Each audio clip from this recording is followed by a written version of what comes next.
Assalamualaikum warahmatullahi wabarakatuh.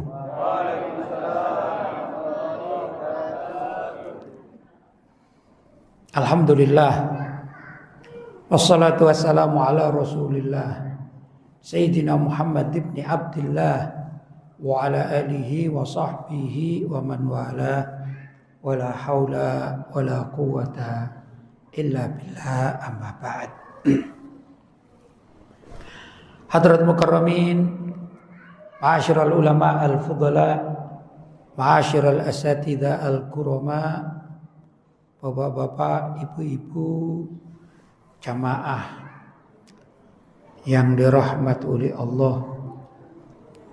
Alhamdulillah, malam hari ini saya bisa bersilaturahim dengan bapak-bapak dan ibu-ibu di tempat yang sangat mulia ini, satu tempat yang sangat dimuliakan oleh Allah Subhanahu wa taala dan dicintai oleh Nabi Muhammad sallallahu alaihi wasallam, yaitu masjidun min masajidillah, masjid dari sekian banyak masjid-masjid milik Allah Subhanahu wa taala. Dan kita juga mencintai tempat ini karena hati kita diberi ta'alluq ilal masajid, yaitu senantiasa terikat dengan masjid-masjid milik Allah Subhanahu wa taala. Alhamdulillah. Ini hati yang perlu dijaga, yaitu hati yang senantiasa merasa terikat atau terkait dengan tempat-tempat ibadah umat Islam, terutama masjid, atau juga tempat-tempat pendidikan Islam seperti majelis taklim, pesantren-pesantren, atau juga hal-hal yang menyebabkan tempat itu mengingatkan kita kepada Allah Subhanahu wa taala. Karena itu marilah hati kita tata di tempat yang sangat mulia ini agar benar-benar hati kita senantiasa mengingat Allah Subhanahu wa taala dan merindukan Nabi Muhammad sallallahu alaihi wasallam. Pengajian malam hari ini terkait juga dengan Maulid Nabi Muhammad sallallahu alaihi wasallam. Sekalipun di tempat ini dan di tempat-tempat yang lain itu sudah diperingati Maulid Nabi, tapi rasanya masih kurang bagi kita. Kita mencintai Nabi, kita hanya bisa membaca sholawat, kita hanya bisa mengadakan peringatan Maulid Nabi. Kita hanya bisa apa yang bisa kita lakukan dalam masa-masa semacam sekian ini, yaitu zaman yang sudah akhir zaman. Sangat berbeda dengan bagaimana para sahabat radhiyallahu taala anhum tatkala mereka berinteraksi langsung dengan Nabi Muhammad sallallahu alaihi wasallam. Mereka mencintai Nabi zahiran wa batinan. Zahir dan batin mencintai Nabi. Sebagian sahabat itu kalau ketemu Nabi, pagi hari ketemu Nabi, siang hari minta ketemu Nabi, sore hari bahkan malam hari juga senantiasa ingin bersama Nabi Muhammad sallallahu alaihi wasallam. Kalau kita masih kurang ya, pagi hari ingat pasar, siang hari ingat toko, ya, sore hari belum ke mall, ya, malam hari untung-untung ada mengundang pengajian semacam demikian. Kalau enggak, kita ini masih menghadap kiblatnya orang zaman sekarang itu TV atau handphone kan begitu kiblatnya. Ya, kalau tidak diundang pengajian. Karena itu sangat luar biasa. Kita hadir tempat ini menghadiri majelis taklim, apalagi di masjid. Dari sekian masjid-masjid milik Allah, maka kita bersyukur karena Allah masih membuka hati kita untuk cinta kepada Allah, cinta kepada Rasulullah, cinta kepada syiar agama Allah. Mudah-mudahan Allah menetapkan hati semacam ini untuk seterusnya sampai kita meninggal dunia, cinta tempat-tempat kebaikan. Allahumma amin. Para sahabat itu luar biasa. Para sahabat kalau sudah ingat atau rindu kepada Nabi. Mereka itu mengejar, mencari Nabi. Tatkala Nabi Muhammad SAW pernah potong rambut, itu rambut Nabi dijadikan rebutan. Rambut Nabi jadikan rebutan. Buat apa? Tabarrukan karena mereka cinta kepada Nabi. Kita kenal dengan seorang sahabat yang sangat luar biasa, komandan perang. Beliau bernama Sayyidina Khalid bin Walid. Sayyidina Khalid bin Walid. Terkenal ya.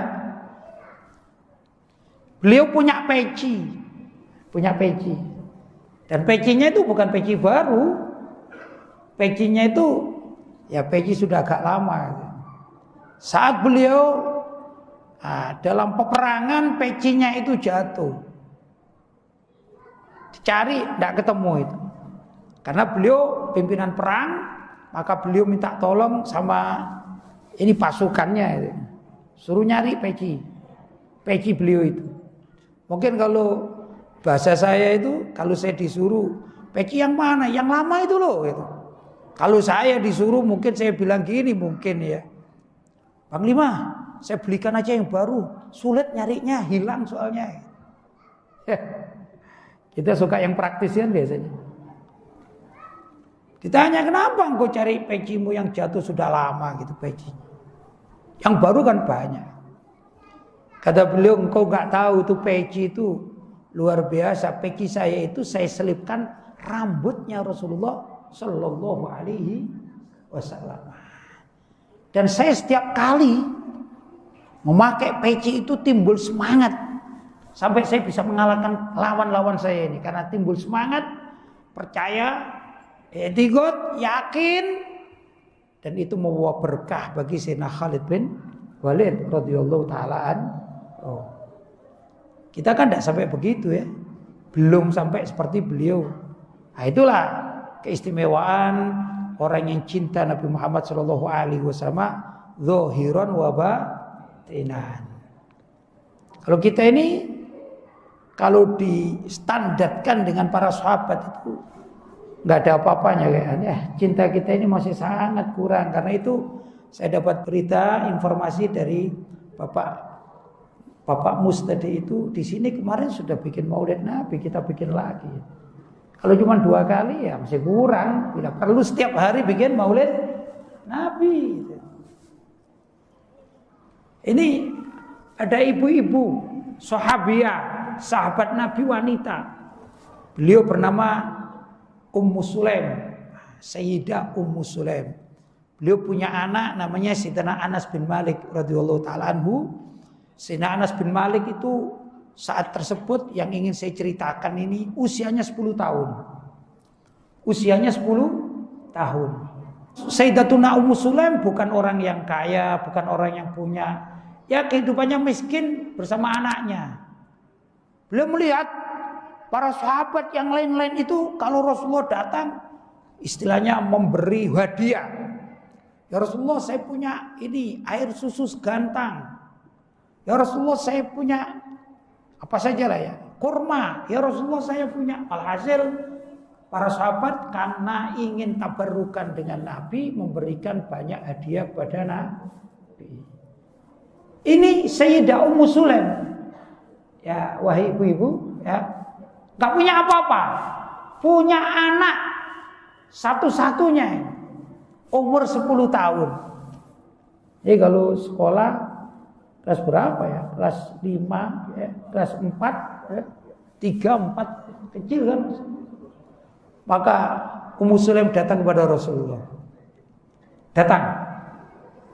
Setelah datang menghadap Rasulullah mengatakan, "Ya Rasulullah, aku ingin menghadiahkan hartaku yang paling aku banggakan, yang paling mahal menurut aku, ingin aku hadiahkan kepadamu."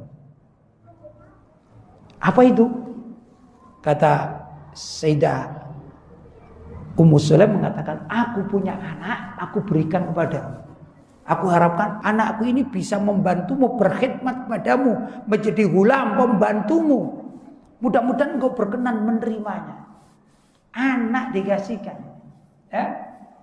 Kenapa? Karena Sayyidatuna Ummu Sulaim mengerti kalau anak ini dititipkan kepada Rasulullah, di samping bisa menyenangkan Rasulullah, anaknya taat, anaknya suka khidmat, luar biasa.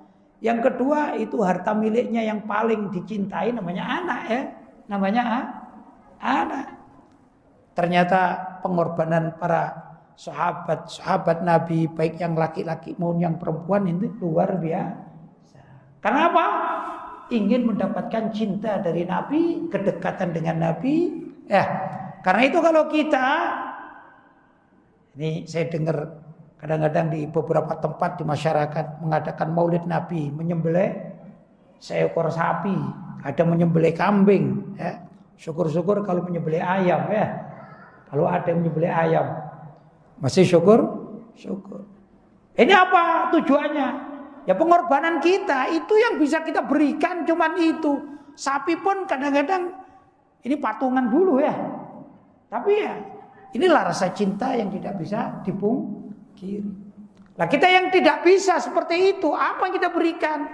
Bapak-bapak dan ibu-ibu, saya katakan minimal waktu kita. Waktu kita berikan untuk peringatan Maulid Nabi Muhammad sallallahu alaihi wasallam. Itu sudah minimal. Karena itu kalau bapak-bapak dan ibu-ibu duduk di tempat ini ingin mendengarkan keterangan tentang Maulid Nabi ini, memberikan waktu ibu, ini termasuk salah satu tanda cinta kepada Nabi Muhammad sallallahu alaihi wasallam. Karena sebagian kita walaupun punya waktu belum tentu juga bisa memberikan waktu itu untuk Nabi kita Muhammad sallallahu alaihi wasallam. Padahal besok kita ini butuh kepada Nabi. Bukan Nabi butuh kepada kita, tapi kita butuh kepada Nabi. Kita memerlukan syafaat Nabi. Kita menginginkan mendapatkan syafaat beliau di padang mahsyar nanti sampai masuk di surganya Allah Subhanahu wa taala. Itu yang kita harapkan. Kalau kita mengandalkan ini, kita ini ya mengandalkan amalia kita.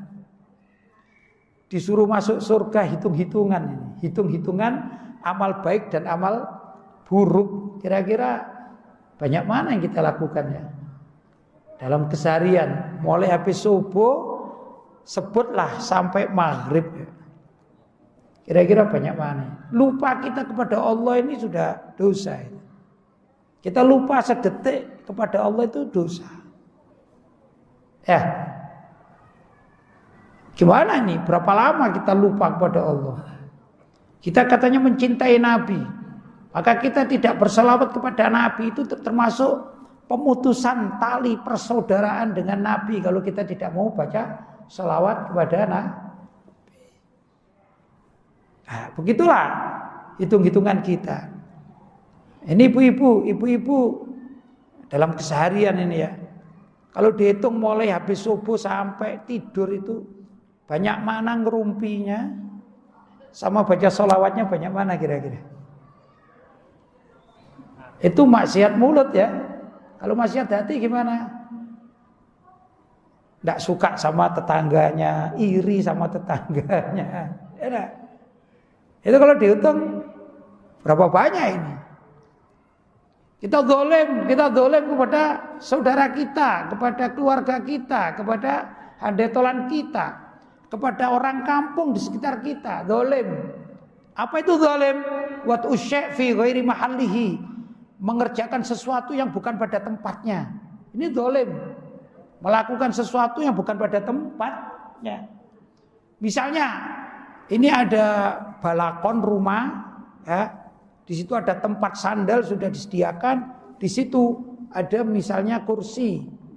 Terus ada anak masuk, sandalnya diletakkan di atas kursi, tidak di tempat penitipan sandal. Itu kalau kita tidak merasa berdosa, ya.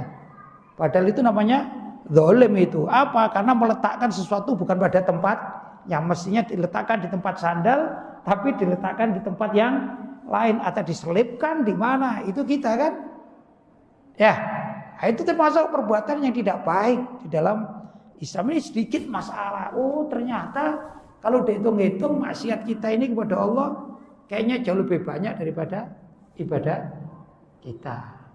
Ya, betul apa enggak? Betul apa enggak? Karena itu mari kita dengan adanya peringatan Maulid Nabi itu kita giat. Kita hadir Maulid Nabi ini namanya hadir majelis taklim.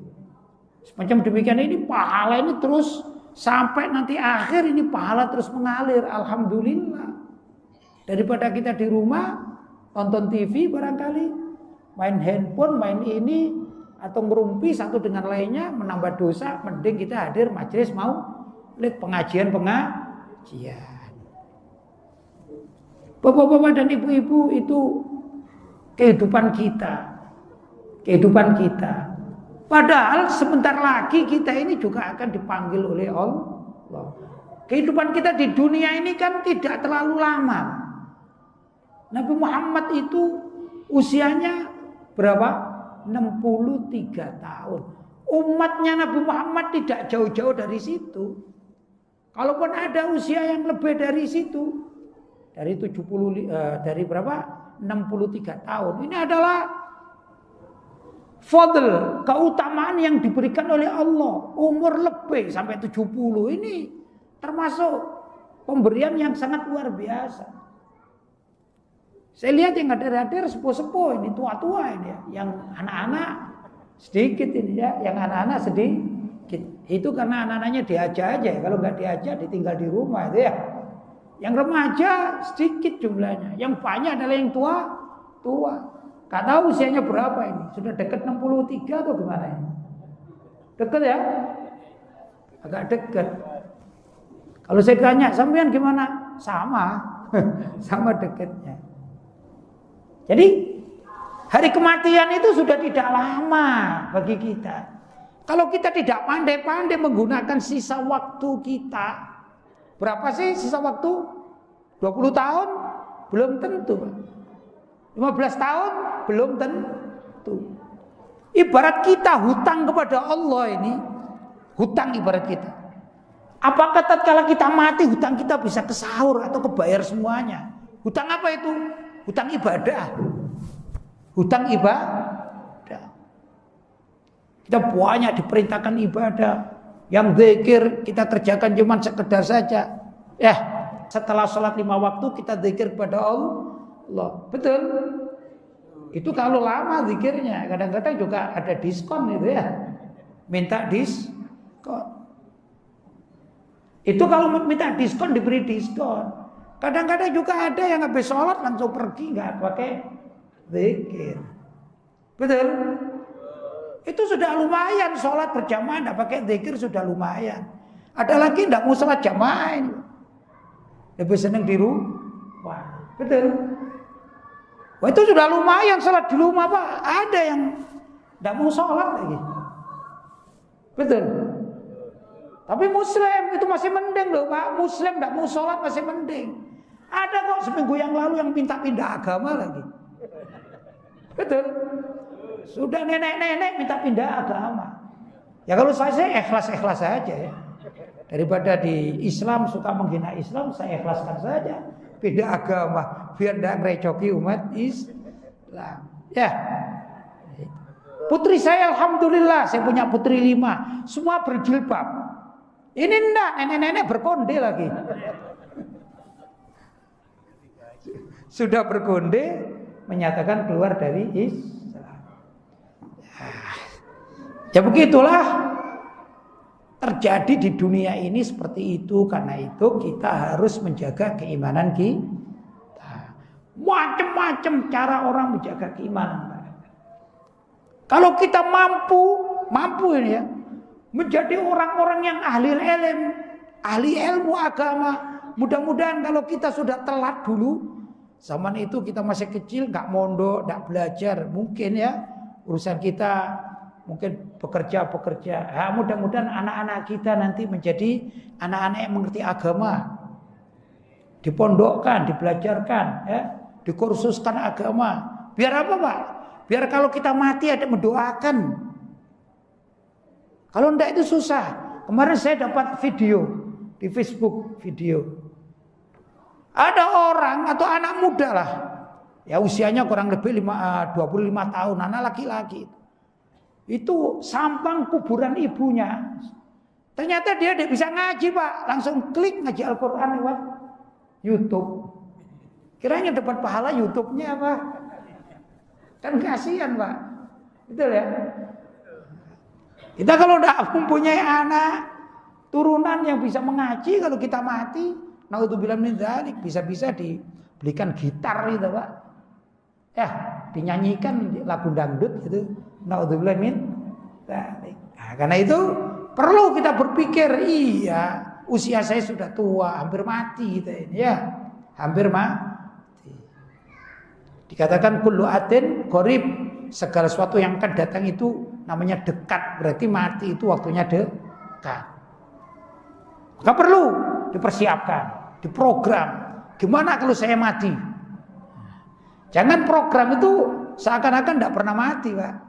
Saya besok hidup beli ini, 2 hari lagi beli ini, setahun saya beli ini, saya mempunyai ini terus. Itulah manusia seperti itu. Saya gambarkan kehidupan manusia. Ada orang yang masih miskin. Dia melihat ada temannya naik sepeda, sepeda ontel gitu ya, sepeda kayu itu ya.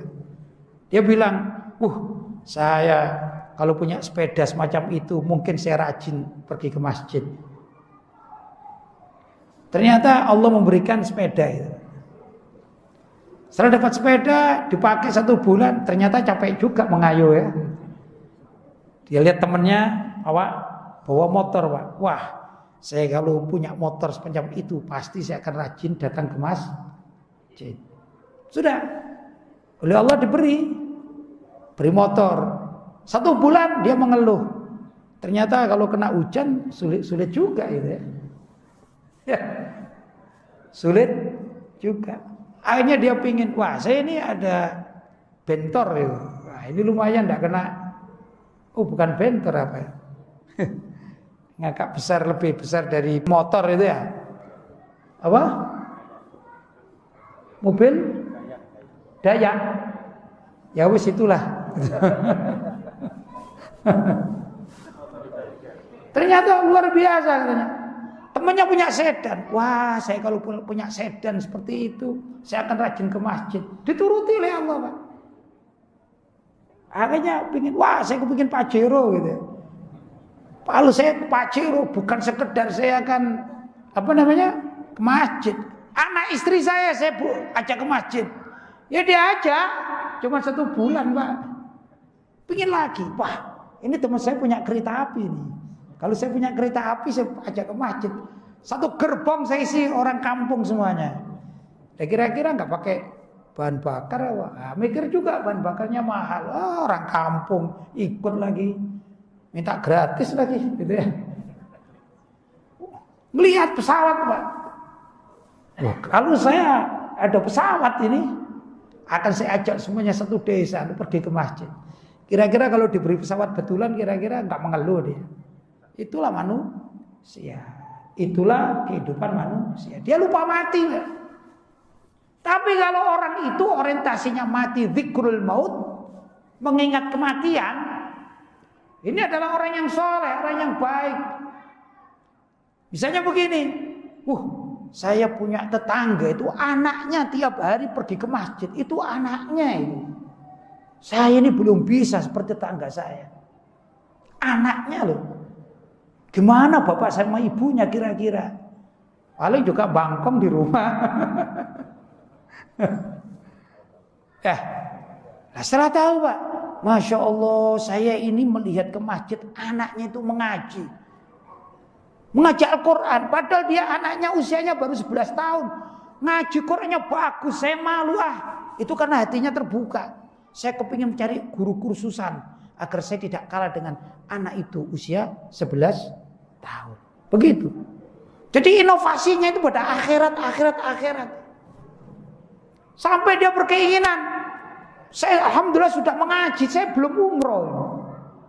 Nyari uang, tapi orientasinya itu umroh dan umroh.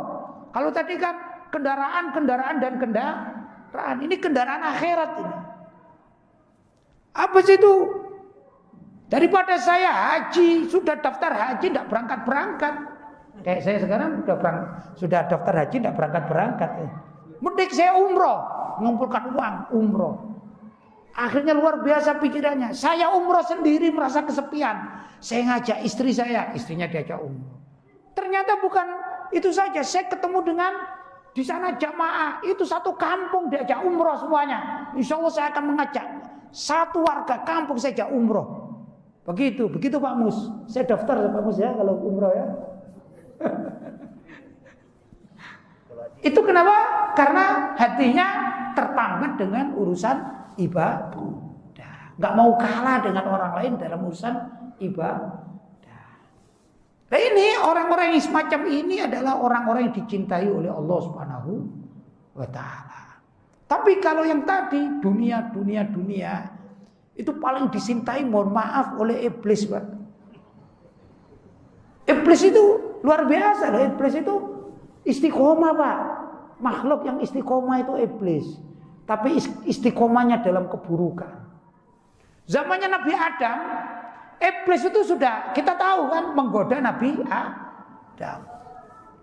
Terus sampai turun, Nabi Adam turun, iblisnya juga diusir dari surga. Nabi Adam diturunkan ke bumi, maka iblis terus istiqomah menggoda anak cucu Nabi Adam alaihi salam. Istiqomah, Pak. Jangan kalah sama iblis. Iblis saja istiqomah, kita enggak. Sehari sholat, sehari bangkong kita ini ya. Itu diriwayatkan tatkala Nabi Musa alaihissalam bermunajat kepada Allah di Gunung Tursina. Di gunung apa? Tursina. Itu iblis itu muncul, Pak. Iblisnya muncul. Ketemu sama malaikat ditanya, "Hei iblis, al-la'in, yang terlaknat. Ada apa? Engkau kok muncul zaman sekarang ini?" Zamannya Nabi Musa. "Ada apa?" Maka iblis mengatakan, "Wahai malaikat, aku kan sudah berjanji kepada Allah." Janji apa? "Aku berjanji akan menyesatkan anak cucu Nabi Adam. Itu pekerjaan utamaku." Di zaman Nabi Musa muncul iblis. Buat apa? Buat menggoda Nabi Musa alaihissalam agar tidak dapat bermunajat kepada Allah. Nggak berhasil. Wong namanya juga Nabi Musa, seorang nabi yang dijaga oleh Allah, maksum, dijaga oleh Allah. Tapi iblis itu menggoda umatnya Nabi Musa. Di situ ada juga orang namanya Musa tapi As-Samiri. Bukan Nabi Musa. Nabi Musa alaihissalam itu waktu kecil dibesarkan oleh Fir'aun, sedangkan Musa As-Samiri dibesarkan oleh kalangan malaikat. Begitu besar. Nah, tatkala Nabi Musa alaihissalam munajat kepada Allah, maka iblis ini membisiki yang namanya Musa As-Samiri. Kata Musa As-Samiri, "Itu Musa, Nabi kita kok lama ya, kemana? Kita ditinggal demikian saja di padang pasir, kita ini ditinggal." Ya. Maka Musa As-Samiri mendapatkan bisikan iblis mengatakan, "Hei kaumku, hai teman-temanku, ayo kita melihat apakah Allah sudah mendatangi Musa. Saya tahu caranya. Apakah Allah datang tatkala dipanggil oleh Nabi Musa dengan munajatnya? Karena Nabi Musa ingin ketemu Allah. Saya tahu caranya." Gitu. Ini orang-orang yang ingin tahu juga, iya caranya gimana Musa As-Samiri. Gini ya. Saya punya teknis gini. Kita kumpulkan emas-emasan milik kalian semua. Maka ibu-ibu ini ya mengumpulkan emas-emasan, bapak-bapak juga yang punya dikumpulkan. Akhirnya oleh Musa As-Samiri, orangnya cerdas, Pak. Musa As-Samiri ini jenius. Dia bikin patung sapi atau anak sapi dari emas. Kata Musa, nanti kalau ada sesuatu di dalam, ini saya anggap patungnya ini ya. Nanti kita lihat, kalau Tuhan itu datang nanti ada tanda-tanda di situ. Ternyata setelah dibuat patung, pinter ini. Musa As-Samiri ini pinter menurut salah satu tafsirnya. Ini bukan hidup. Patung yang dibuat bukan hidup, Pak, bukan. Menurut sebagian pendapat. Dia bikin lubang-lubang tertentu. Mungkin bapak-bapak ini ya, mungkin di antara bapak-bapak yang dulu masa kecilnya di desa itu. Situ ada satu layang-layang ya, biasanya panjang gitu, biasanya besar layang-layang itu diberi teknik tertentu, kalau diangkatkan itu langsung berbunyi ya, kata orang Jawa Timur layangan sowangan katanya. Sowangan. Ya, kata orang Jawa Timur sini apa? Sama juga. Ya, Palang itulah ya. Ini Jawa Timur tahu ini ya. Layangan sowangan. Nah, sowangan itu karena ada trik tertentu maka dia bisa berbunyi. Mungkin juga yang lain saya sebutkan ini. Kalau kita minum kan biasanya ada sedotan itu ya. Sedotan itu kalau dipotong tertentu dengan lancip gitu, kemudian kita masukkan di mana mulut kita tiup, sweet bisa berbunyi. Itu teknis. Bukan sedotannya itu yang bunyi asalnya, tapi dengan teknik tertentu maka dia akan berbunyi. Demikian juga dengan patung bikinan siapa? Musa As-Samiri. Dengan cara tertentu dia ditaruh di satu tempat yang terkena angin, akhirnya berbunyi. Tatkala berbunyi, si Musa bilang, itu Tuhan tidak datang ke Musa sana di Gunung Tursina, tapi Tuhan ternyata datang ke patung ini. Ayo kita sembah bersama-sama. Itu kan ajakan iblis. Di zaman Nabi Musa, iblis merayu Musa As-Samiri. Saya tanya, padahal Nabi Musa ini masanya lama. Adam, Idris, Nuh, Hud, Soleh. Coba urutannya keberapa itu? Ya, itu ribuan tahun loh Pak. Itu masih rajin iblis itu untuk menggoda anak cucu Nabi Adam. Saya tanya, pernah dengar enggak ada surat resmi bahwa iblis itu pensiun? Ada enggak, Pak? Pernah dengar iblis pensiun? Enggak ada, Pak. Berarti gimana iblisnya? Sampai sekarang bekerja aktif? Ada enggak kira-kira iblis itu bekerja? Ada, Pak. Belum pernah pensiun. Jadi kalau kita kadang-kadang malas untuk mengaji, malas untuk ibadah, kenapa kira-kira? Karena kita dipengaruhi oleh iblis. Yang luar biasa zaman sekarang kadang-kadang iblis yang suka mempengaruhi masyarakat itu kadang-kadang kalah sama masyarakatnya. Bukan lagi iblis yang mempengaruhi masyarakat berbuat jahat, bukan. Iblis diajak berbuat jahat oleh masyarakatnya. Kacau ini ya.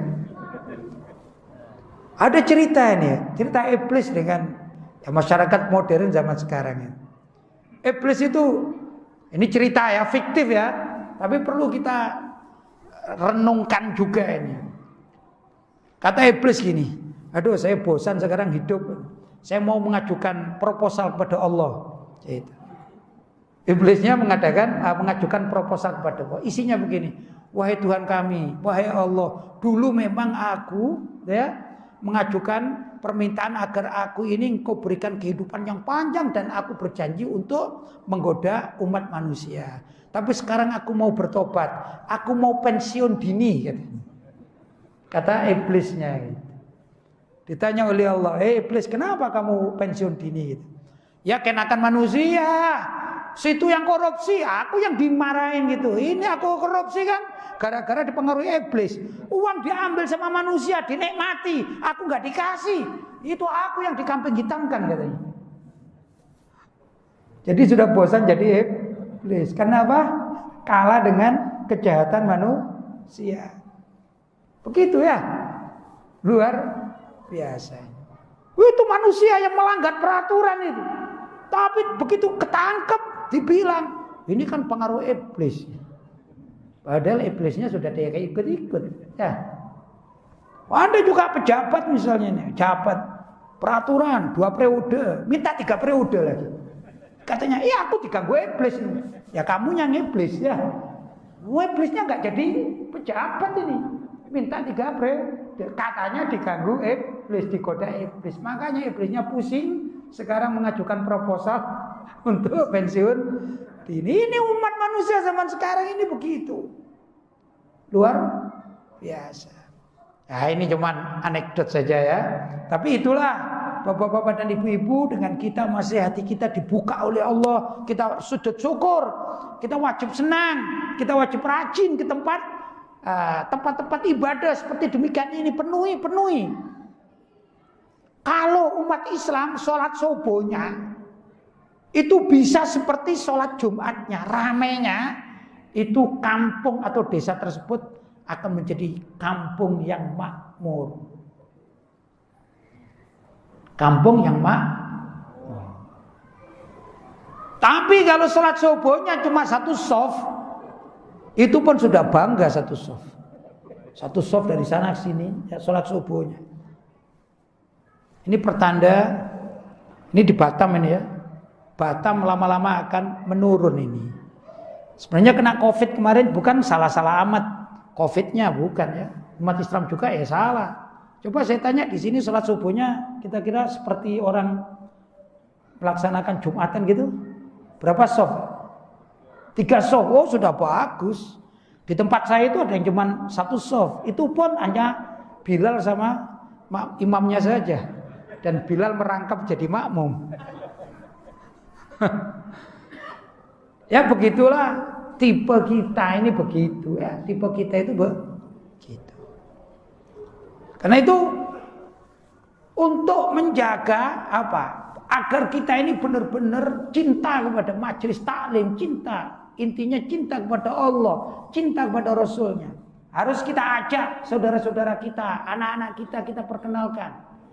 Ini alhamdulillah memang ada satu hal yang kerepotan kita. Kita mengajak anak kecil itu gampang-gampang sulit. Diajak rame, kalau nggak diajak nggak kenal masjid. Saya ini tidak melihat remajanya kecuali 1-2 aja. Ini jangan-jangan dulunya tidak pernah diajak ke masjid. Ya, atau kemana ini remaja-remajanya? Kemana ya? Lihat bola? Di pesantren. Alhamdulillah kalau di pesantren. Ini luar biasa, jawabannya luar biasa. Di pesantren itu. Tapi yang nggak di pesantren kan ada kan ya? Ya ada. Banyak. Nah ini bukan rahasia ini ya.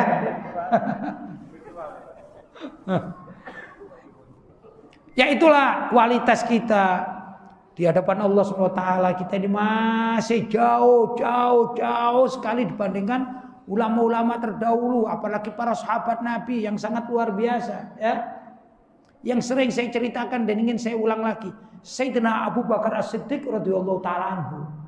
Itu saking cintanya kepada Nabi, itu mengorbankan waktu dan keluarganya untuk Nabi. Waktu hijrah. Orang-orang pada hijrah dengan keluarganya, dengan handetolannya, hijrah dari kota Mekah menuju kota Madinah 500 kilo. Kurang lebih 500 kilo. Itu pun naik onta. Itu Sayyidina Abu Bakar As-Siddiq dan istri serta anaknya itu ridho, mendukung. Beliau ingin mendampingi Rasulullah Shallallahu Alaihi Wasallam. Itu nggak repot ibu-ibu, istrinya nggak repot. Pak, kok orang lain didahulukan, kok nggak saya, nggak begitu. Karena yang didampingi adalah idola umat. Siapa? Beliau Rasulullah Shallallahu Alaihi Wasallam. Berangkat berdua, berangkat dengan segala macam kesulitan-kesulitan. Beliau menemani Nabi Muhammad, dikorbankan semuanya.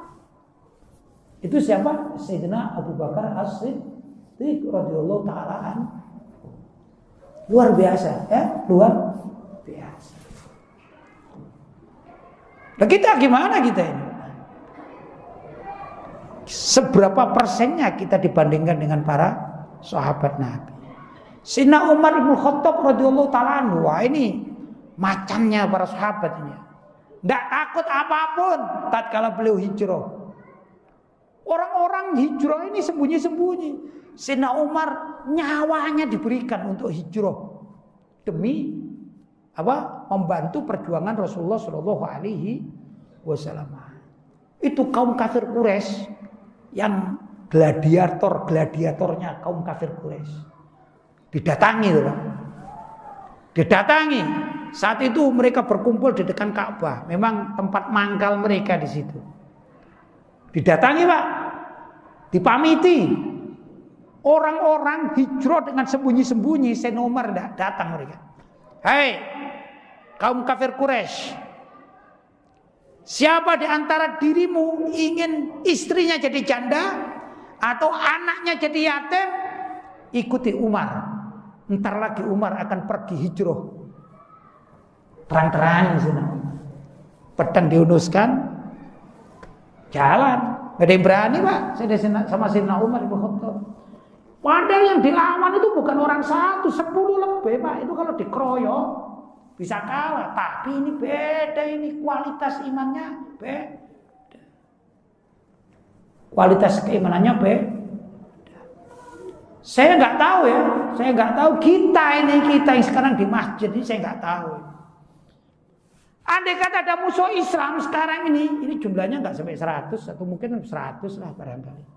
Kalau ada 200 musuh Islam datang ke masjid ini, terus masjid ini akan dirobohkan, kira-kira kita gimana? Lari atau angkat pedang, Pak?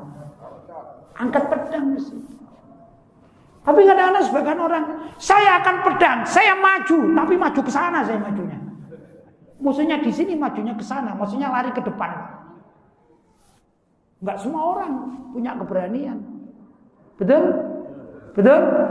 Jangankan musuh, sekarang ini misalnya ada orang gila masuk ke sini, ngamuk-ngamuk, itu pun dari kita enggak semuanya ada yang berani menangkap orang gila tersebut. Wah, dianya bawa pentungan, nanti saya dipentung juga. Enggak semuanya. Betul? Itu jiwa kita, perjuangan kurang. Tapi kalau orang yang berani betul-betul, loh, saya mati tidak apa-apa, demi masjid saya mati tidak apa-apa. Maka ada orang gila, dia datangi dia. Kalau dia dipukul sampai berdarah pun dia lawan. Ini orang gila. Itu kalau gila-gila beneran, Pak. Kalau gila PKI gimana, Pak? Masuk. Wah, kita nyalari kadang-kadang. Ini masjid. Ini problem bagi umat Islam.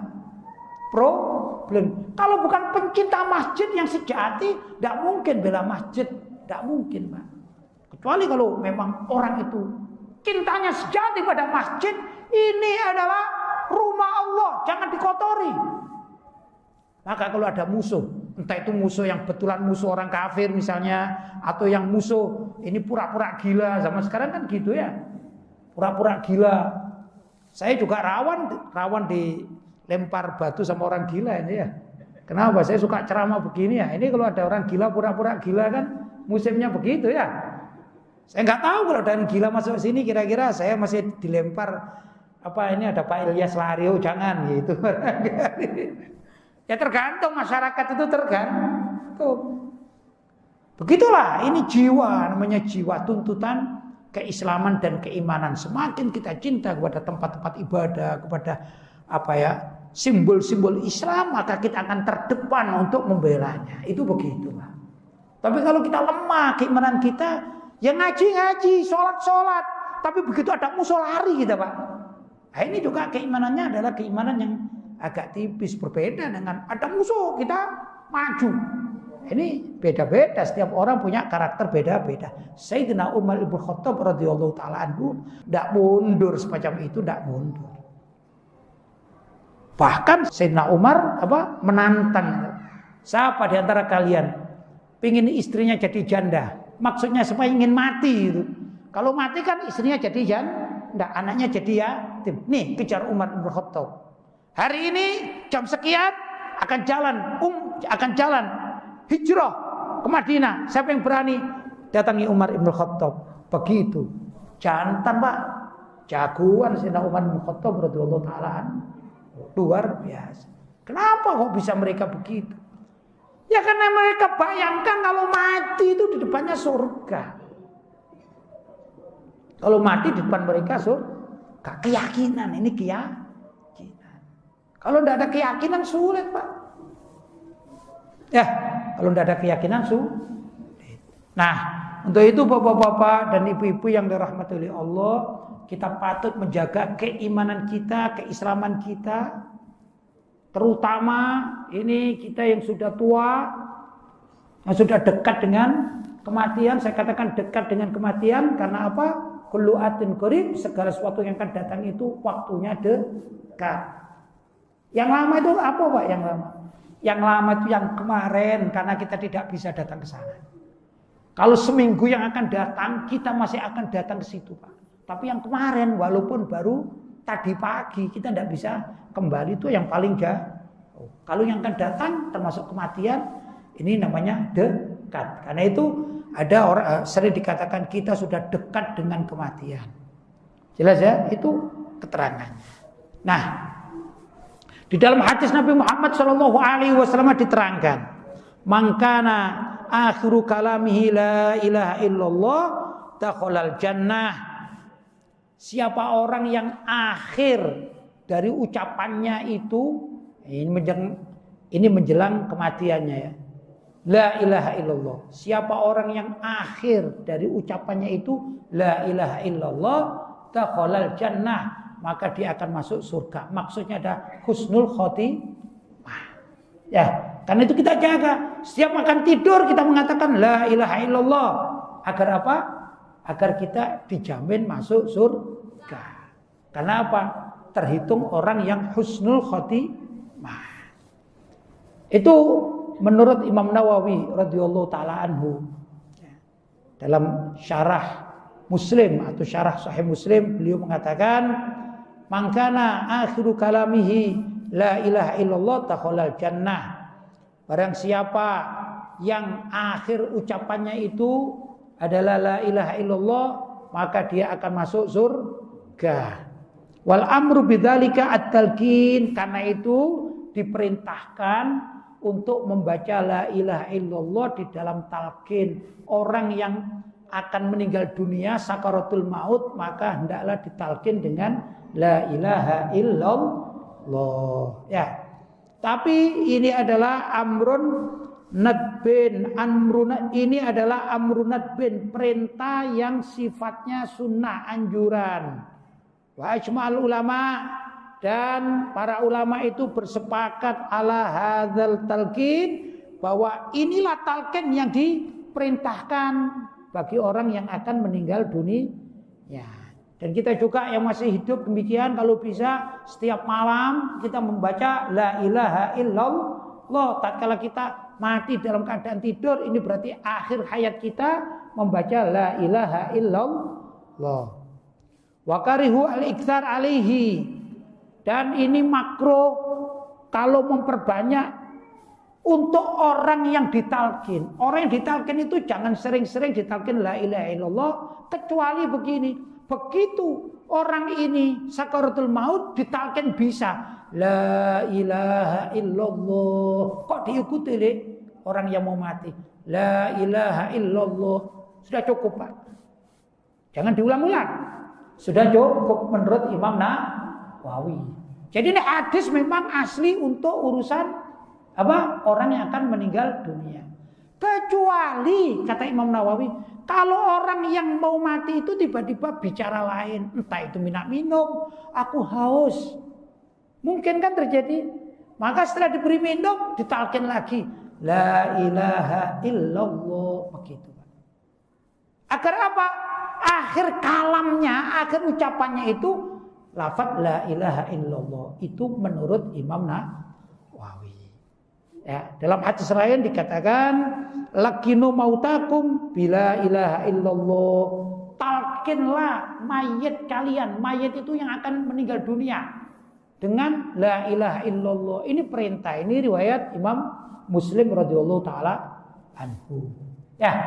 Jadi kita menggunakan hadis ini sesuai dengan waktunya.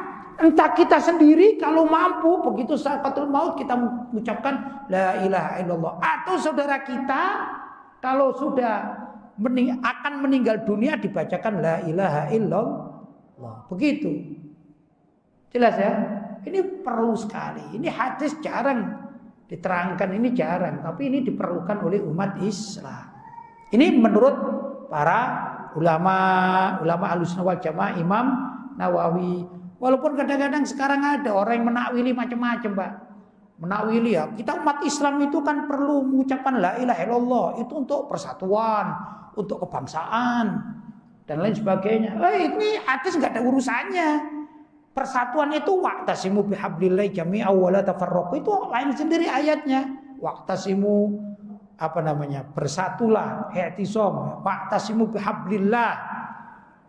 Pegang teguhlah dengan tali-tali Allah, itu agama Allah. Wa'tasimu bihablillahi jami'an, semua kalian ini. Terus wala tafarraqu, jangan terpecah-pecah. Ini ayatnya lain, hadisnya lain. Tapi kalau mangkana akhiru kalamihi la ilaha illallah dakhalal jannah, barang siapa yang akhir ucapannya itu adalah kalimat la ilaha illallah, maka dia akan masuk surga. Ini hadis khusus orang yang akan meninggal dunia.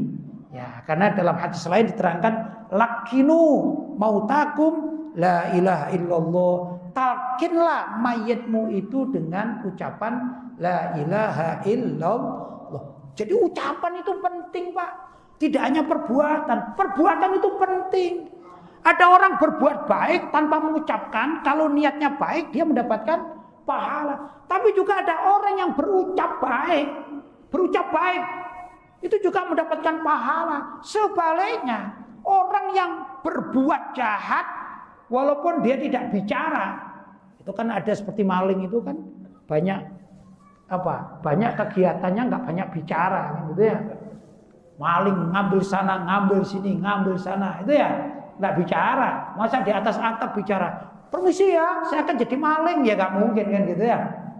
Nah, itu juga bahaya. Demikian juga orang yang ucapannya itu buruk juga membahayakan. Seperti orang mengatakan, naudzubillah min dzalik, aku mau pindah agama, sekarang aku pindah agama.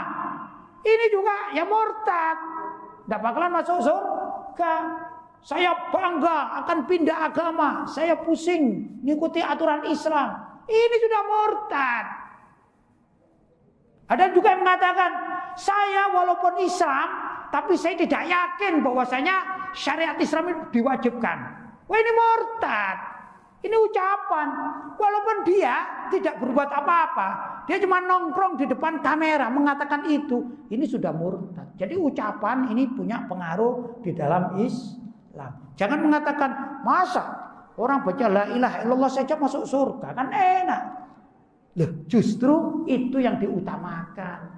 Ya, setelah mengucapkan la ilaha illallah, dia dijamin secara lisan dengan akidahnya, dia masuk surga, tinggal dipoles dengan amalan-amalan ibadah. Maksudnya begini, kalau ada orang lillahi ta'ala mengucapkan la ilaha illallah, tiada Tuhan selain Allah, Muhammadur Rasulullah, Nabi Muhammad adalah utusan Allah, hanya itu saja.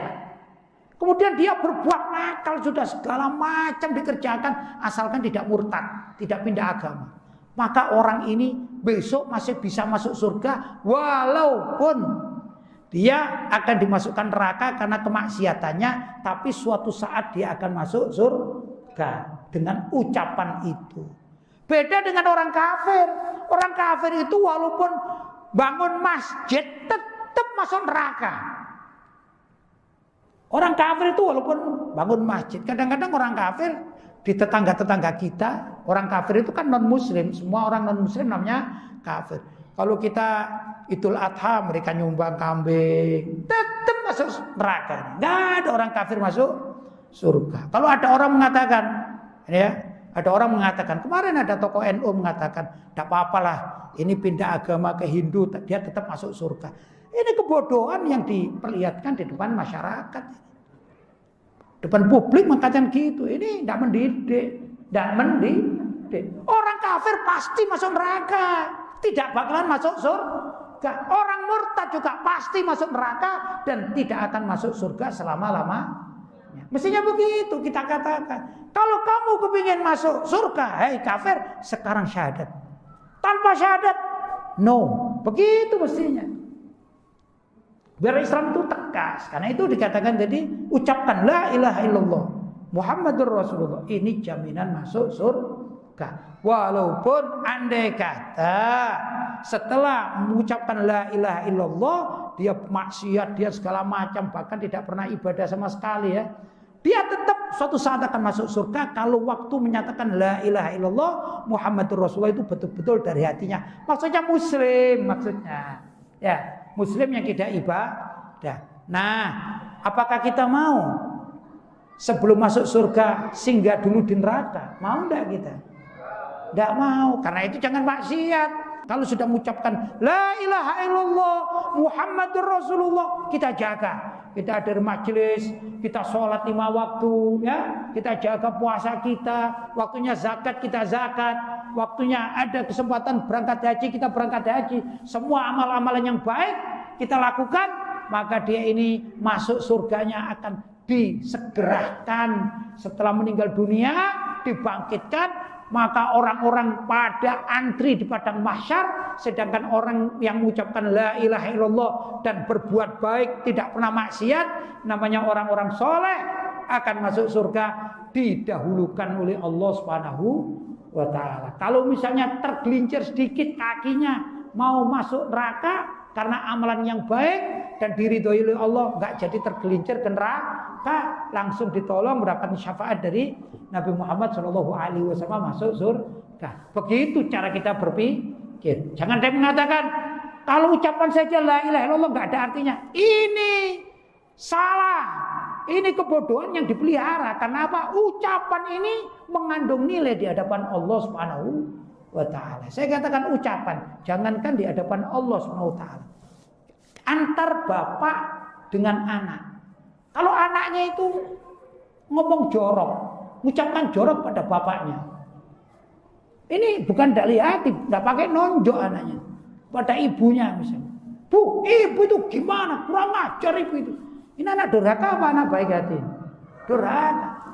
Loh, saya itu tidak mukul, saya cuma mengucapkan dengan lisan. Ya sama aja itu kekurangan ajaran pada ibunya. Ancamannya apa? Masuk neraka. Ternyata ucapan seseorang ini berpengaruh dalam kehidupan bermasyarakat, apalagi di hadapan Allah. Ya, karena itu bapak-bapak dan ibu-ibu, mari kita di samping mengucapkan hal-hal yang baik, kita juga mengamalkan kehidupan yang baik, ibadah kita jaga. Mudah-mudahan kita dicatat sebagai orang-orang yang kelak masuk surga bighairi hisab, tanpa ada hisab, dan diampuni oleh Allah, dijadikan ma'an nabiyyin, bersama para nabi, ma'an nabiyyin wasiddiqin, bersama orang-orang yang benar, wasyuhada, dan juga kita kelak dibersamakan dengan orang-orang yang mati syahid, wassolihin, dan orang-orang yang soleh. Dzalikal fadlu minallahi wa kafa billahi alima. Itu adalah yang akan disaksikan oleh Allah, dan itu termasuk hal yang sangat luar biasa, dan Allah Maha mengetahui keinginan kita. Bapak-bapak dan ibu-ibu, barangkali itu yang dapat saya sampaikan. Mudah-mudahan ada manfaatnya. Hadza ma aqulu lakum wal afu minkum. Wassalamualaikum warahmatullahi wabarakatuh. Waalaikumsalam.